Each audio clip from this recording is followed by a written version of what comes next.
जी हाँ, मॉस्को में जय हो। नमस्कार, आपके साथ हूं मैं राजीव। और ट्रेंडिंग न्यूज में आज भारत के प्रधानमंत्री नरेंद्र मोदी की भी बात कर लेते हैं। 2 दिन की रूस यात्रा पर रवाना हो गए प्रधानमंत्री नरेंद्र मोदी। रूस में 22वें भारत रूस वार्षिक सम्मेलन में हिस्सा लेंगे प्रधानमंत्री नरेंद्र मोदी। प्रधानमंत्री मोदी यूक्रेन युद्ध के बाद पहली बार रूस जा रहे हैं। 5 साल बाद भारतीय प्रधानमंत्री की यह रूस की यात्रा है। इस वजह से यात्रा के कई मायने निकाले जा रहे हैं, क्योंकि इस समय अमेरिका में नाटो समिट भी हो रहा है। पूरी दुनिया, खासकर पश्चिमी देश, मोदी के रूस दौरे पर नजर बनाए हुए हैं। वहीं अमेरिका में नाटो समिट को लेकर भारत के विदेश मंत्रालय ने बयान जारी किया। कहा, मोदी के रूस दौरे का नाटो समिट से कोई मतलब नहीं। बता दें कि इससे पहले प्रधानमंत्री मोदी 2019 में रूस गए थे। मोदी और रूस के राष्ट्रपति व्लादिमीर पुतिन की आखिरी मुलाकात उज्बेकिस्तान में एससीओ समिट के दौरान हुई थी।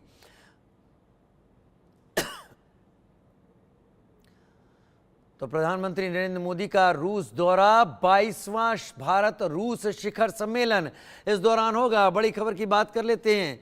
9 जुलाई को मॉस्को में सम्मेलन है। मोदी पुतिन के बीच द्विपक्षीय बातचीत होगी। भारत रूस संबंध, रणनीतिक साझेदारी की बात दिमित्री ने साफ कहा। वो महत्वपूर्ण यात्रा की उम्मीद है। दिमित्री मेदवेदेव की तरफ से ये बात कही गई है। तेल और गैस का मुद्दा लॉक हो गई, डिफेंस डील, कई सारी बातें, कई सारी चीजें जो कि यहाँ पर सामने आ रही हैं। प्रधानमंत्री नरेंद्र मोदी का यह दौरा है। 22वां भारत रूस शिखर सम्मेलन है। यहाँ पर 9 जुलाई को मॉस्को में सम्मेलन।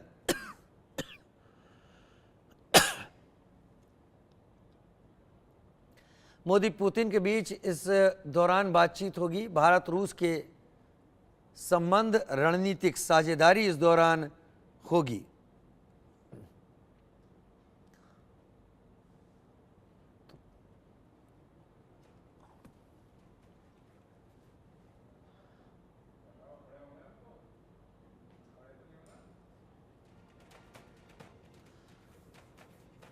तो चलिए बात कर लेते हैं कि प्रधानमंत्री की इस यात्रा के दौरान आखिर किन मुद्दों पर बात होने जा रही है भारत और रूस के बीच में। पहली, फाइटर जेट Su-57 के ऊपर समझौता हो सकता है, जो एक 5th जनरेशन वॉर करने वाला एयरक्राफ्ट है। दूसरा, एंटी टैंक गोले की एक फैक्ट्री डील होगी, जिससे ये एंटी टैंक गोले जैसे टैंक का आर्मर फाड़ा जा सकता है, उसे भारत में बनाने की बात होगी। Mango armour piercing tank round की बात होगी, इसकी भी फैक्ट्री डील होगी, ये भारत में बनाया जाएगा। क्षेत्रीय और वैश्विक सुरक्षा को लेकर भी दोनों देश बात करेंगे। यूक्रेन रूस युद्ध के ऊपर भी बात होगी कि आखिर किस तरीके से, प्रधानमंत्री ने कहा था कि ये युद्ध का युग नहीं है, तो यूक्रेन रूस युद्ध आखिर कब समाप्ति की तरफ आगे बढ़ेगा, कब समाप्त होगा।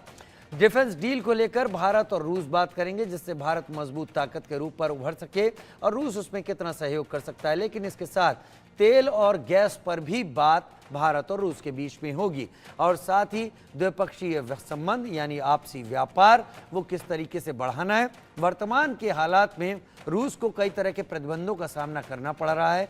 रूस के ऊपर नाटो की तरफ से प्रतिबंध है, अमेरिका की तरफ से प्रतिबंध है, और इस स्थिति में रूस और भारत के बीच बढ़ रहे संबंध काफी कुछ बयान करते हैं। अब बात करते हैं भारत के अवैध रक्षा कवच S-400 की। S-400 जो साल 2018 में रूस से भारत ने 5 S-400 खरीदने का सौदा किया था। ये 40,000 करोड़ रुपए की डील थी। इस पर अमेरिका ने बड़े सवाल उठाए। फिलहाल S-400 की 3 रेजिमेंट भारतीय वायुसेना को मिल चुकी हैं। 400 किलोमीटर दूरी तक हवाई हमला जो भारत पर किया जा रहा हो, उसे रोकने में सक्षम है।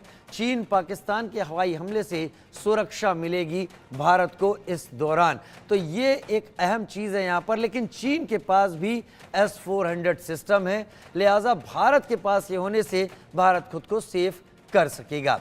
और अब बात आगे बढ़ते हैं।